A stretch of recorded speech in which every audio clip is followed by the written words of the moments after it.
And overflowing blessings to everyone for our daily verse. We have Exodus chapter 35 in verse 1 up to verse 3. And Moses gathered all the congregation of the children of Israel together, and said unto them, These are the words which the Lord had commanded, that ye should do them. 6 days shall work be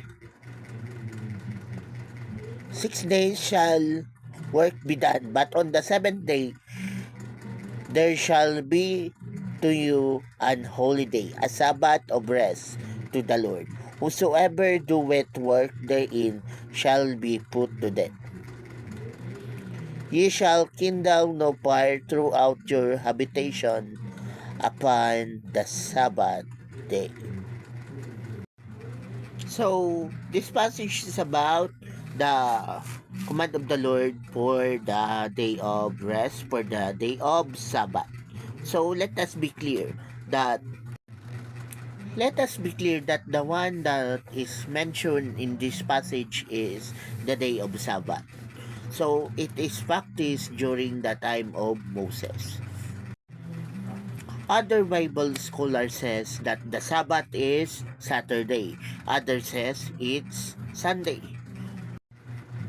So it became a debate even to Christian whether to serve or serve the Lord for a congregational worship for Saturday or for Sunday. However, in Romans chapter 14 verse 5 it says, One man esteemeth one day above another, another esteemeth every day alike. Let every man be fully persuaded in his own mind. See, whether you celebrate the Sabbath on Saturday or on Sunday, as long as you serve God, that's what matters. However, let us be clear that the Sabbath is also known as the gathering of the Israelites during their time. So we can consider it as congregational worship.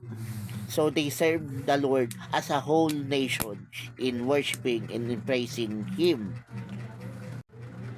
However, we can still serve, worship, and praise God on a daily basis, either individually or in group or in cell group. Yes, worshiping God, serving God, and sharing His word is not it is not limited to Sabbath, to Saturday or to Sunday. It is not limited to that. It in fact, you too can do it on a daily basis. Okay? Even you can serve God on a daily basis.